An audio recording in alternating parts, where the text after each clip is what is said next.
दोस्तों अक्सर ये चीजें सामने आती हैं कि मोहल्ले पड़ोस में लड़ाई हो जाती है आपस में किसी की। लड़ाई होने के बाद में जो एक ग्रुप जो काफी स्ट्रांग होता है या कोई एक व्यक्ति जो असामाजिक तत्व, मैं ऐसे लोगों को बोलता हूं जो खामा में लड़ाइयां लोगों से करते फिरते हैं, थप्पड़ मारना, लात घूंसे मारना, किसी की पिटाई कर देता है, डंडे वंडे से किसी को मारता है, इवन की थोड़ी सी गहरी चोट भी आ जाती है। और जब ये मामला पहुंचता है थाने में तो उसी व्यक्ति का थोड़ा रसूख होता है या फिर उस पार्टी का रसूख होता है, उसको मोहल्ले में लोग जानते हैं, थाने पुलिस में उसकी अच्छी उठ बैठ होती है। तो ऐसे में अक्सर देखा जाता है कि जो मामला या तो 751 छोटा मोटा लगाकर बस बाहर से बाहर निपटा देते हैं या फिर 323 लगाकर छोड़ देते हैं। 323 लगा देते हैं, 506 लगा देते हैं, 341 लगा देते हैं, 34 लगा देते हैं। ये कुछ धाराएं में लगाकर और छोड़ देते हैं मामले को। और मामले ये है क्या चीज? 323 की बात करें, जमानती अपराध है। हम बाकी मामलों की बात करें तो उसमें कुछ ज्यादा अपराध की बात की नहीं गई है।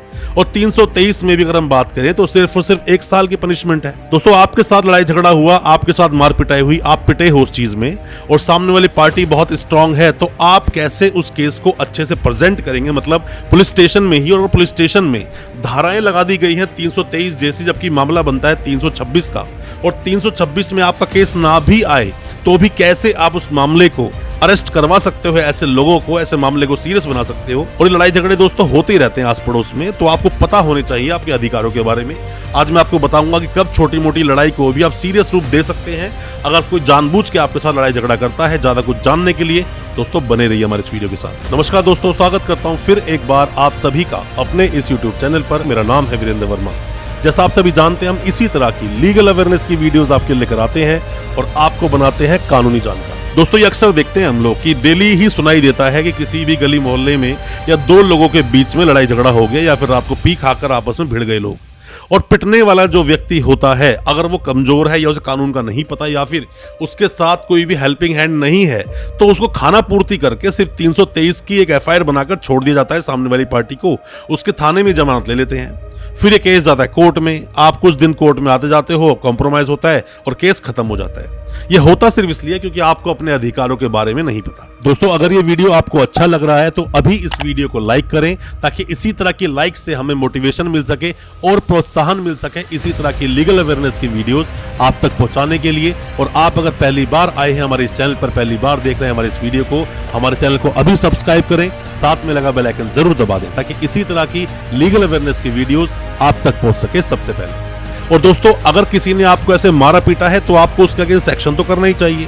अब बात क्या होती है दोस्तों कि जब हम 323 को समझते हैं, 323 कहता क्या है? 323 ये कहता है कि जब किसी के साथ कोई लड़ाई झगड़ा हुआ, छोटी मोटी मार पिटाई हुई, छोटी मोटी किसी के साथ में कोई चोट लगी, तो ऐसे मामले में सामने वाले पर अपराध होता है।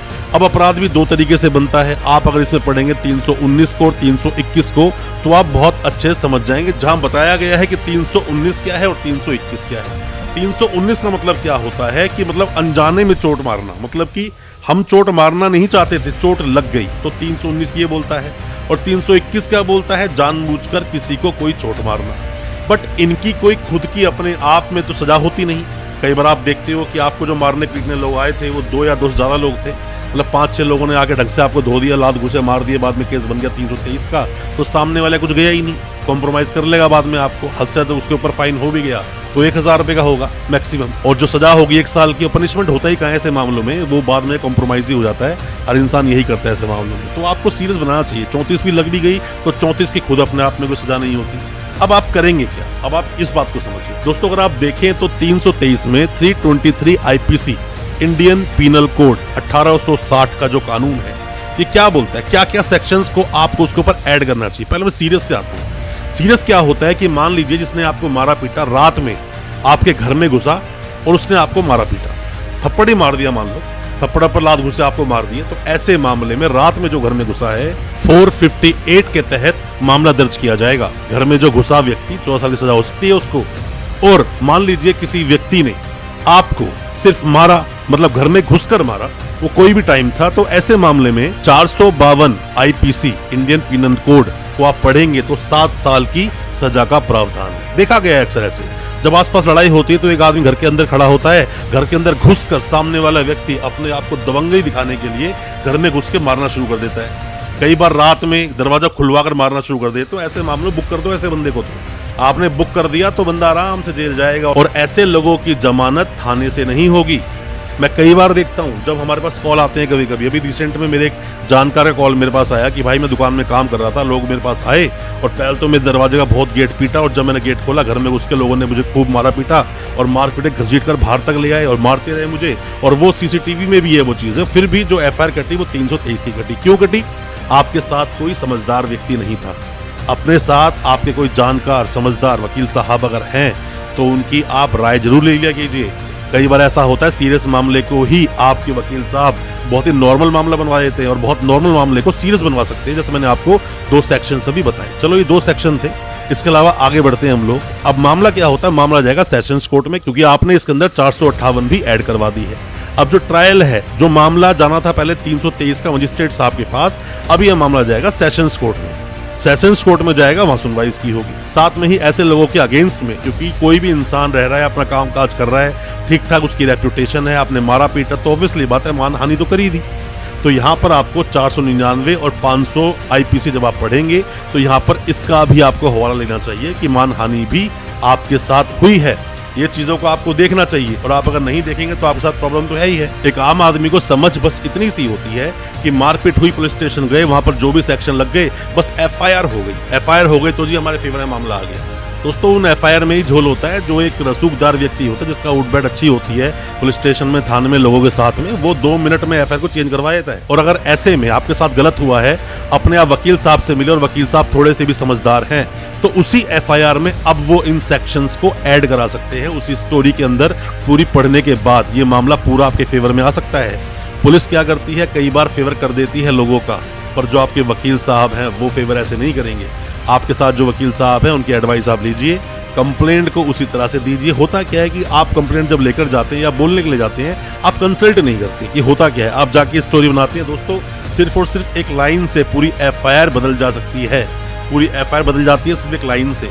तो उन चीजों को सोच समझ कर बोले। मैं तो ये भी देखा है कि कई बार लड़ाई झगड़े होते हैं, रात को चाकू किसी को मार दिया, सर में कुछ टाँके वाके आए, और उसके बावजूद भी मामला सीरियस बना नहीं, जबकि घर में घुसकर उसी के घर के अंदर पार्टी चल रही है, वहां घुसकर लोगों ने उसको मारा है, और फिर भी सिर्फ सेक्शन क्या लगे, 323 और 34 IPC लगाकर छोड़ दिया। अगर कोई प्लानिंग है, प्लानिंग मतलब कि लड़ाई झगड़ा हुआ, वो लोग चले गए, वापस आपको मारने के लिए आए, तो यहाँ पर तो 120 भी लग जाएगा। प्लानिंग का मतलब 120 भी IPC का सेक्शन है, आप उसको भी पढ़ लीजिए। मैं जो आपको चीजें बता रहा हूँ, जो पुलिस आसानी से चीजों को हल्के में लेकर, हल्का केस बनाकर किसी को छोड़ने की जब कोशिश करती है, ऐसे मामलों को सीरियस आप बनाएं। जो एक्चुअल चीज है, जो हकीकत है, उसको सामने तो लाएं।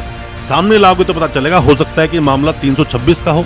326 जैसे मामलों में 20 दिन का मिनिमम, मतलब आपके चोट लगी, 20 दिन तक चल फिर आप नहीं सकते, हॉस्पिटल पे हो या घर में ही हो, बेड रेस्ट पर हो, तो ऐसे मामलों में 326 लग जाती है। 326 पर आप डिटेल वीडियो चाहते हो, या 307 पर डिटेल वीडियो चाहते हो, या फिर 302 पर आप डिटेल वीडियो चाहते हो, कमेंट बॉक्स में बताना, मैं वीडियो लेकर आऊंगा। जैसे मैंने अभी 323 को आपको ठीक से बताया, ऐसे ही उस वीडियो को लेकर आएंगे, डिटेल में आपको बताएंगे जो भी कोई जानकारी आप चाहते हैं।